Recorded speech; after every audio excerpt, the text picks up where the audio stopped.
Salut Nadine.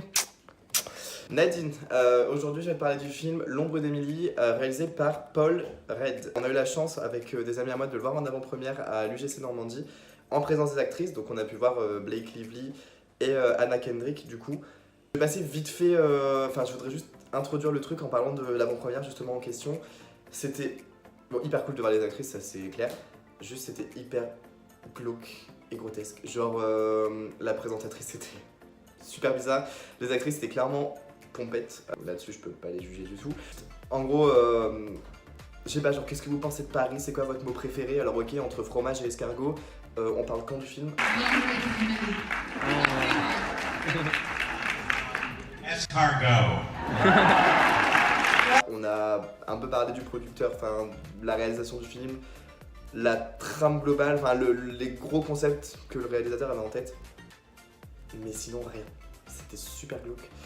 C'était aussi gênant pour nous, pour les actrices, clairement, si j'étais pas aussi pressé par le film, je me serais barré. Bref, au-delà de ça, Nadine, je vais te parler du film. En gros, L'ombre d'Emily, c'est l'histoire du personnage incarné par Anna Kendrick qui joue Stéphanie, qui va se lier d'amitié au personnage de Blake Lively qui s'appelle donc Emily. Et Emily va disparaître.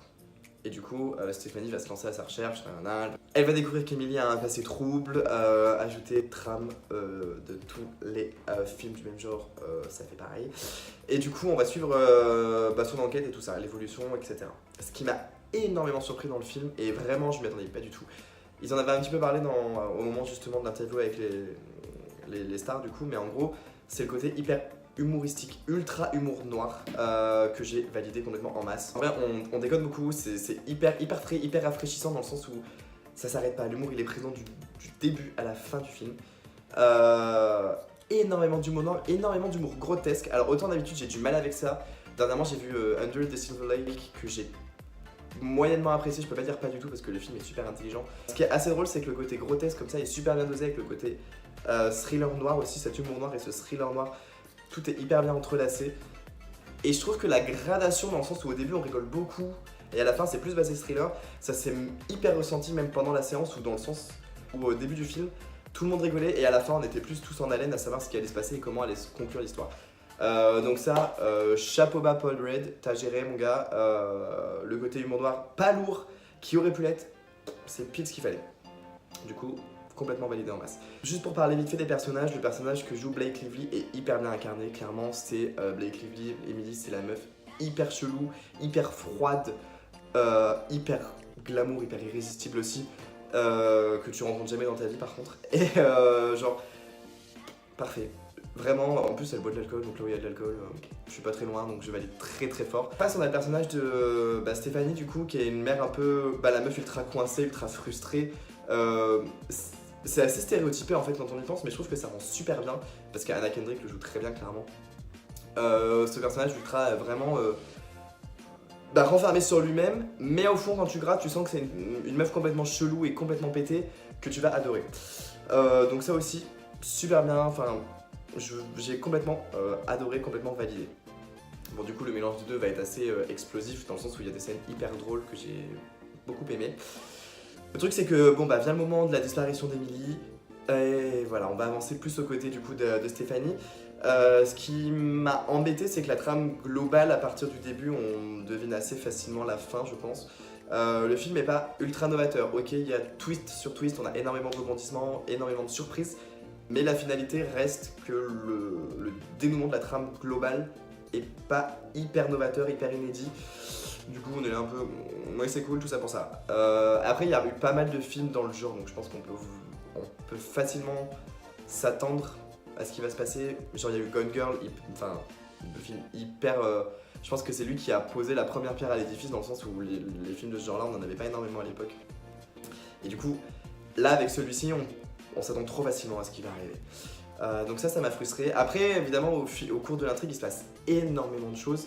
J'ai trouvé ça vraiment top d'ailleurs. Malgré que le côté thriller prenne le dessus sur l'humour, parce que évidemment c'est assez glauque, c'est quand même une enquête, c'est quand même un espèce de chemin à suivre, mais chemin hyper obscur. Ça c'était hyper saisissant, hyper excitant. En plus dosé avec l'humour justement, moi je valide totalement le cocktail. C'est juste, on en vient toujours à l'alcool d'ailleurs, c'est juste qu'en finalité on s'y attend.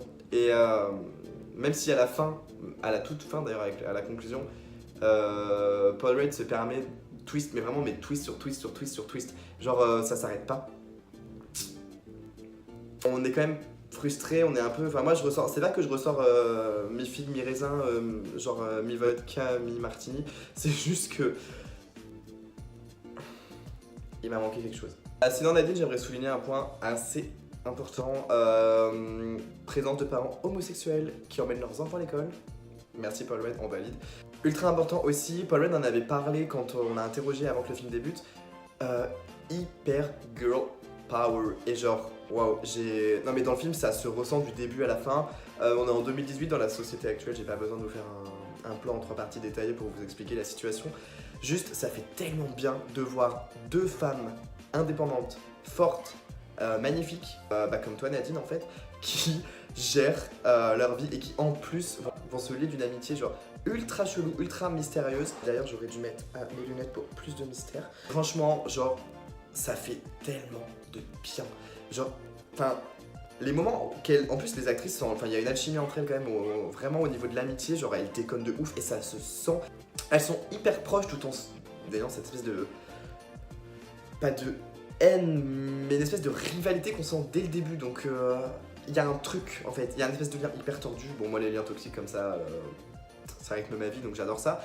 Et c'est juste que dans ce film, ça fait vraiment plaisir de voir 2 femmes, voilà, être au-dessus de tous les hommes de l'histoire. D'ailleurs, il y a sans spoiler ni rien, il y a un moment donné, il y a un policier qui intervient dans l'histoire, surprise, et juste le mec est ridicule, il est vraiment réduit à un espèce de mec complètement cliché, stéréotypé, qu'on prend en boule et qu'on jette à la poubelle.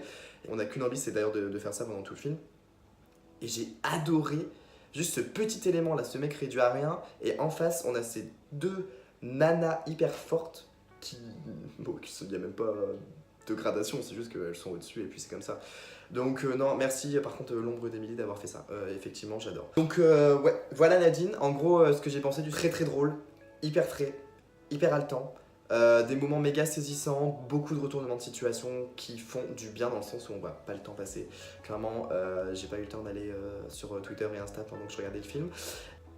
Juste en contrepartie, malgré, en fait c'est assez paradoxal, mais malgré tous les coups de théâtre qui sont ancrés dans l'histoire, mais je dis c'est hyper bien émietté, hyper bien distillé. Le fond de l'histoire, enfin le final de l'histoire fait que il manque l'étincelle. Moi vraiment, c'est ce petit truc en plus qui fait que ça aurait pu être l'explosion de ouf, et finalement ça n'a pas eu lieu.